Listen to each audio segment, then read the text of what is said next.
let's start in with number 9, where we have the circuit and we got to find all the currents. Now, those of you that are doing this with us, do you need me to go through all the plotting and everything else, or did you already do that and you feel good on that? You already did. You feel okay? There was the example of. So I'll go through the equations. How about that?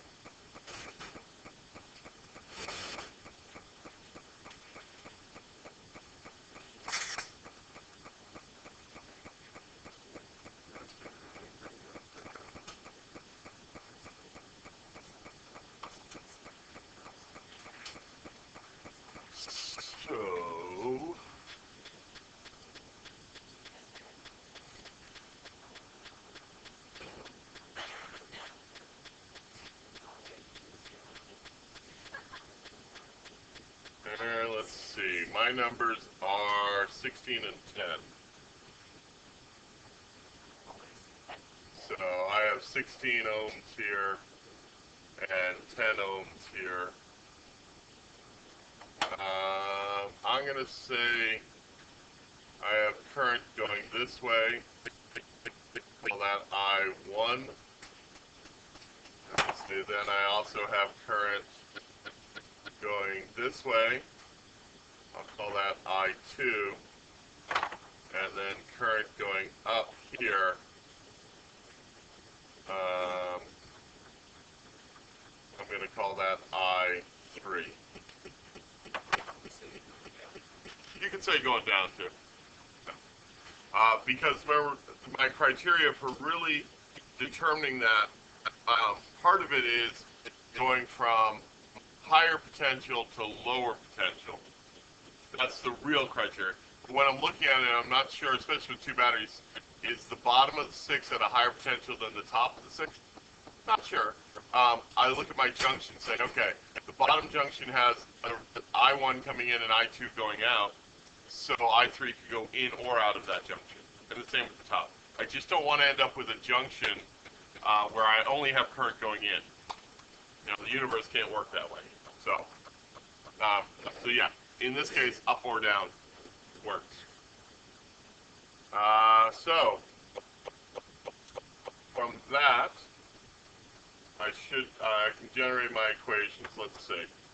I have one junction equation, right?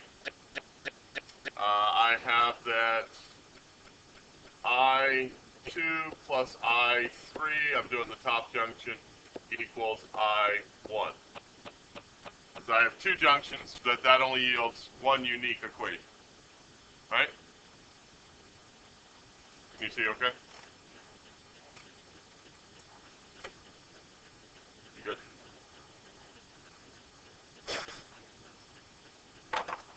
Because I look at the directions of my currents, and let me draw one more little arrow here, and I look at that top junction, and the green arrow and the blue arrow point towards that point.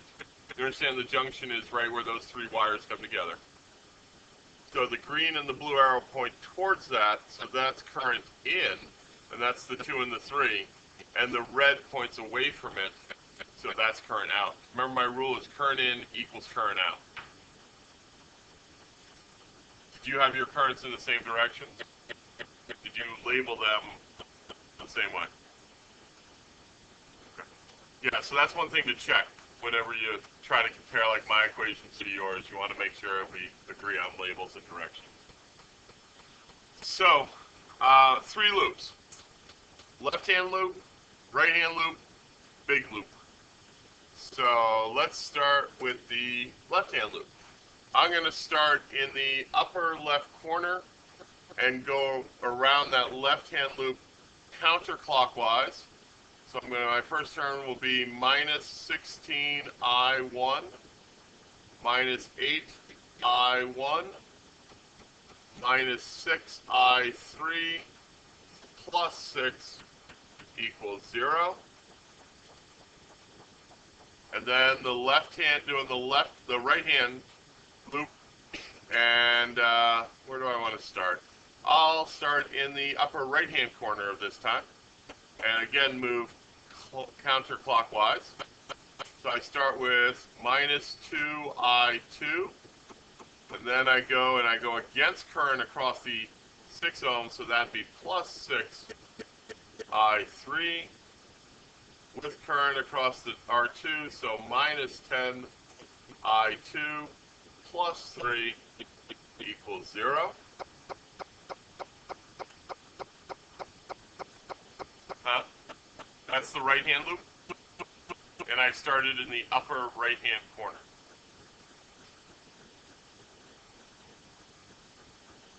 And now I'll do the big outside loop, even though technically I really don't need to do it, but I'll do it for fun. Because if I look, my junction equation has all 3 currents in it. If I look at these 2 loop equations, they between them, they have all 3 currents in it. So I could just stop at this point, right, because I've got enough equations. But just for safety's sake, and I'll start in the bottom left corner this time. In the bottom left corner, I'm going to get minus 8I1 minus 10I2 plus 3 minus 2I2 plus 6. I'm going to have to move the whole thing over. Minus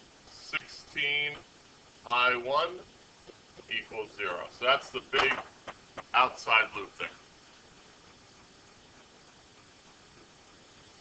Starting in the bottom left corner and going around counterclockwise.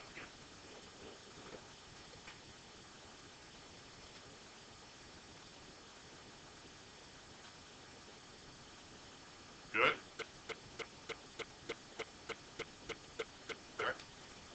So, which solver do you want me to demonstrate? Any preference? The purple one? Okay.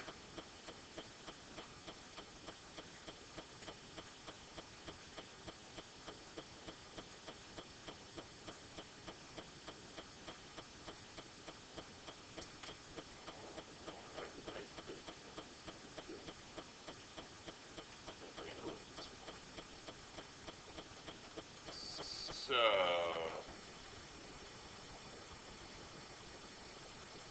let's see. Now it comes to fun. So I'm going to use A for I1, B for I2, and C for I3. So I've got B plus C equals A for my currents. Yep, B plus C equals A. And then my first term minus 16A minus 8A. Oh, I could combine those into 24, couldn't I? Minus 24. Minus 6C plus 6 equals 0. And minus 2B plus 6C minus 10B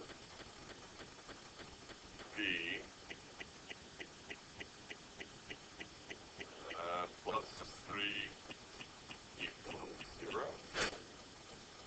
And then the last one, minus 8A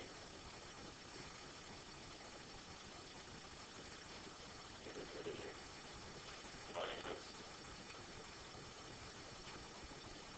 10B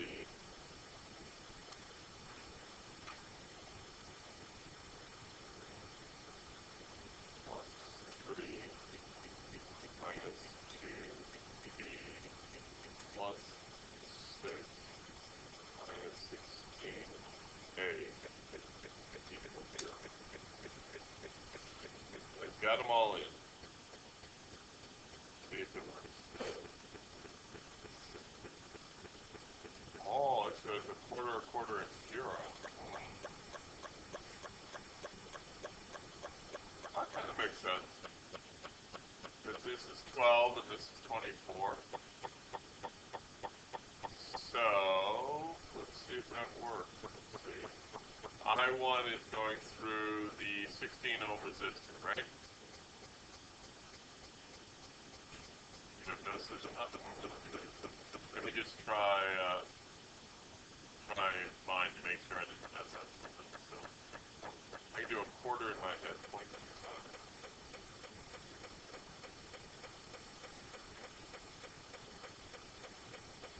Yay! Alright, so I'll come around and look, and if you need individual help.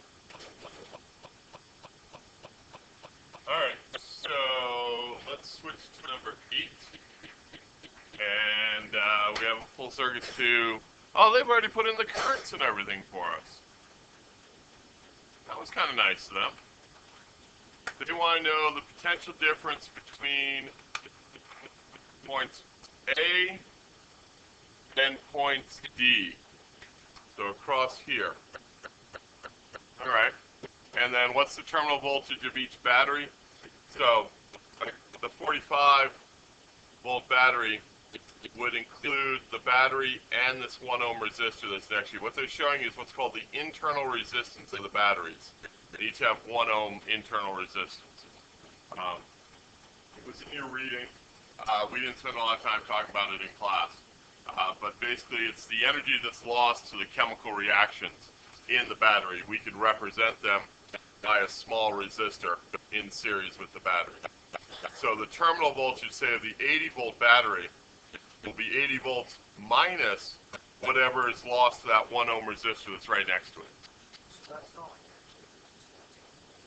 Yeah, it's like a virtual resistor. If the best way to describe it is like a resistor. Because the more current you draw from the battery, the more energy you lose because the capacity reactions have to happen, so the less efficient they are. Yeah, so it's a virtual resistor is one way to think of it. Do you ever notice, like, when you draw a lot of current, the battery gets hot? Like your cell phone gets hot because that's the extra energy being lost to the chemical reaction. All right. So, you guys think you're okay with the diagramming of it, or do you want me to diagram it?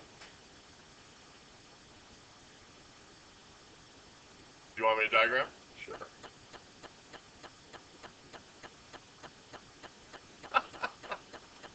I'm glad to. So, diagramming, let's see.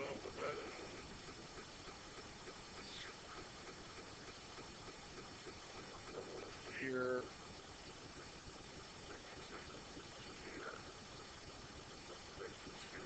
Battery.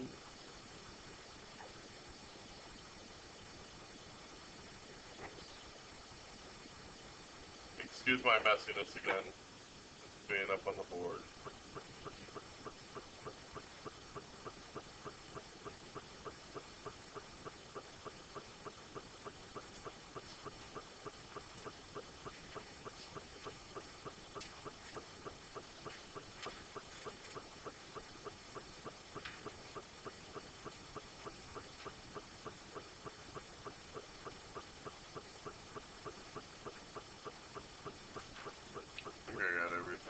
Yep. And they're telling us to say that I1 goes this way, I3 goes this way, and I2 goes that way.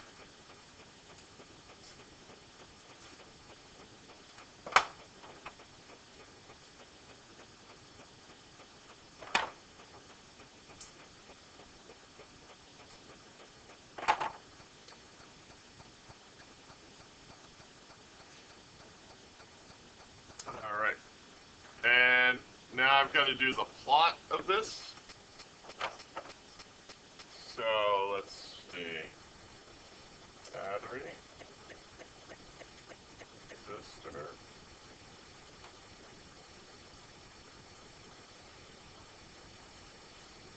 Resistor.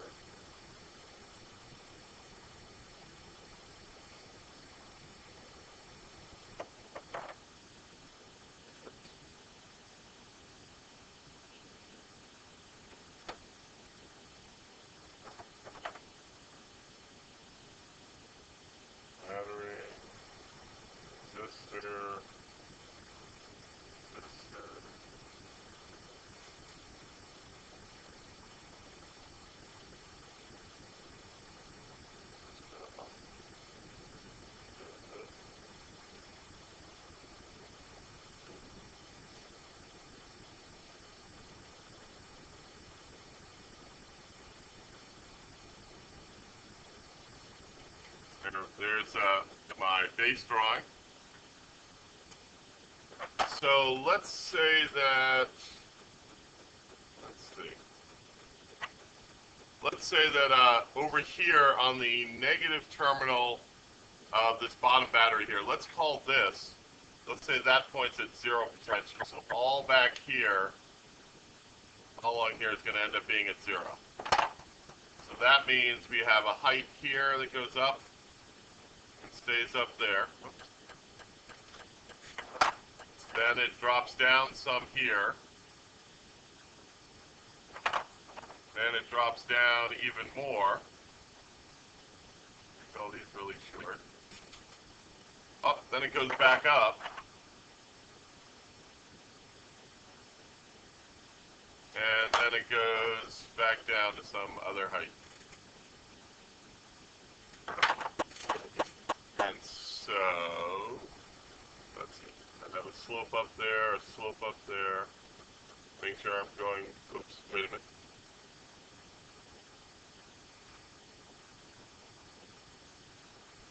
Sorry, I'm just looking at my I1.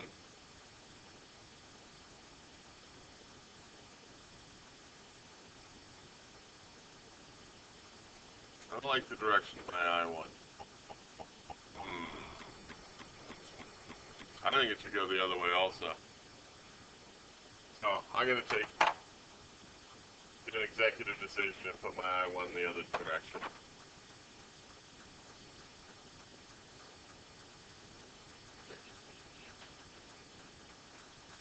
It just means my answer will probably end up being negative of them.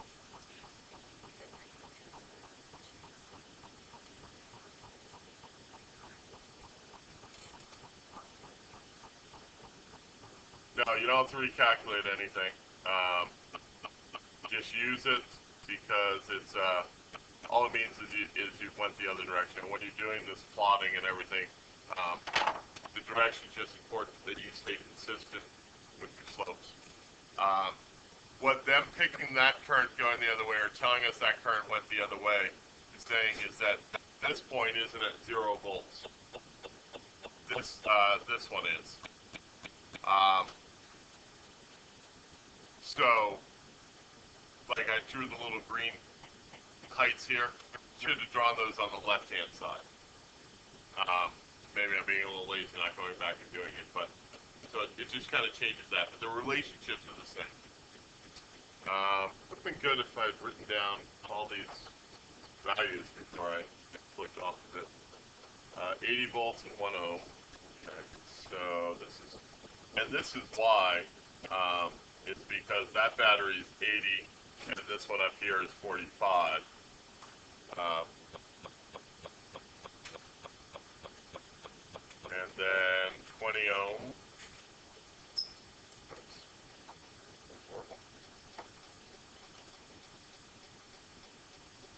And 40 ohm.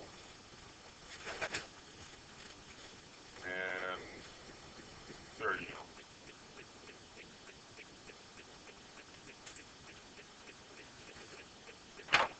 So over here, I've got 30I1, 40I3, 1I3, sorry, it's kind of jammed in there. This is 45. I did my drawing a little bit too small. This is 20I2. This is 1I2. This is 80. Bless you.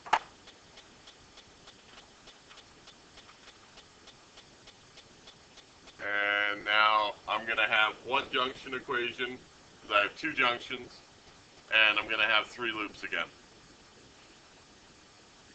based on these. So what I'm gonna end up looking at for my answers is saying, okay, um, as I go from one point to the other point, like it asks me what's the potential difference between A and D.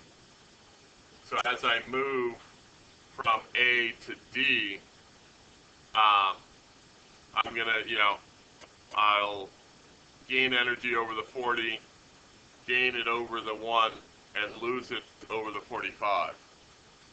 All right, so I'm going to look at the difference between those. So I'd sum up what I find for my voltage across my 40, my 1, and my 45, and then look at the voltages across these 1 ohm resistors. So, yes, sir.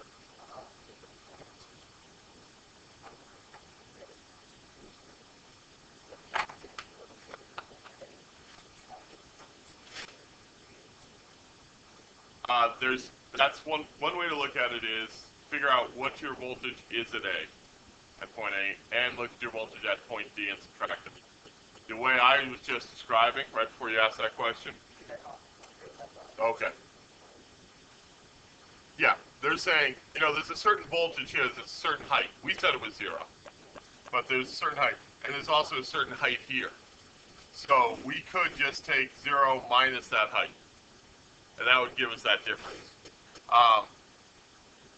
How we figure out that height, we can go about it a couple of different ways. One is because all these little tiny green heights are at the same, we could actually take the voltage across the 30, and would that be the same voltage difference? Because that goes from 0 to that green height. That's probably our easiest way to do it, actually. Or we could take and add up all the heights going directly from A to D, but the path doesn't matter. We can do it around the other way, also. I like that. Now, I'm glad you asked it, so I re-looked at it. Figuring out I1 and just doing the 30. That seems the easiest, rather than having to add up all three. We're going to still have to find our currents, because we need I2 to figure out the voltage across that 1 ohm resistor. And we need I2, that's I3, I2 to figure it out across this 1 ohm resistor. But once we have the currents, then we just do it with those. Okay. So with our revamp, I have I2 plus I3, I1 plus I3 equals I2. So my currents, I have I1 plus I3 equals I2. Remember, we turned I1 around. And then slope, loop-wise, I have 3 loops. I'll start in the upper right corner, do the top loop. Upper left corner, do the top loop. So I'm going to come down, go up over the 40, I3 plus 1 I3 minus 45 minus 30 I2 I1 equals 0. I'll start in the bottom left corner, do the bottom loop. 80 plus 1 I2, minus 1 I2. Wow, must be Friday. Minus 20 I2 plus 45. Run out of space. What is that?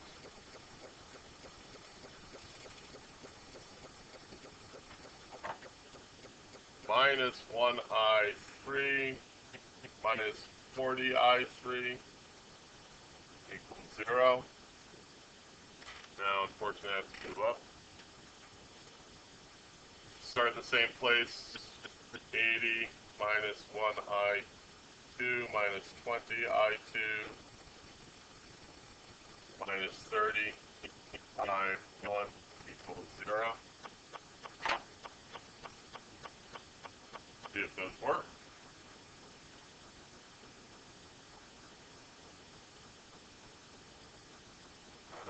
Let's try the other solver this time, just for variety. So I'm going to use ABC again.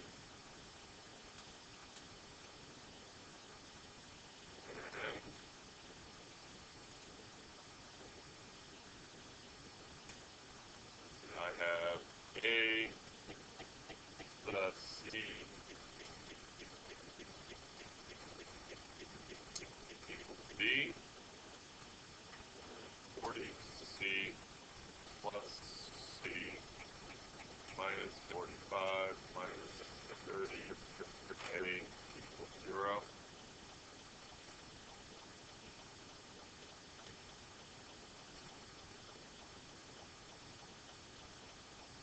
And let's see.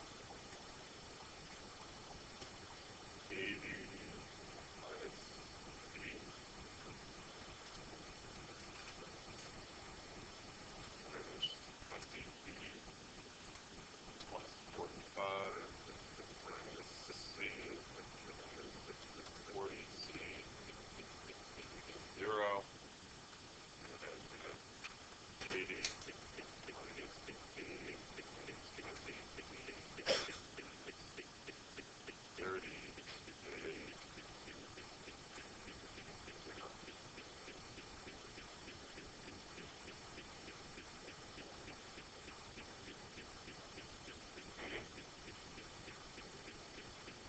Yeah, we'll save it.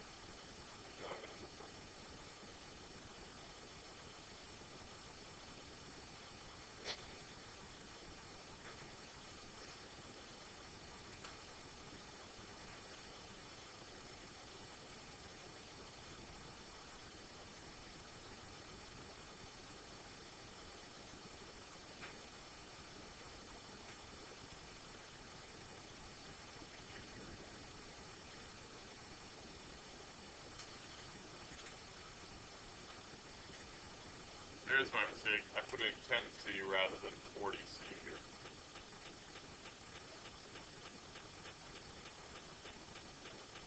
Yay, there we go. And actually, I think we were right. So, now to define, let's see, let me capture that so I don't have to rewrite it.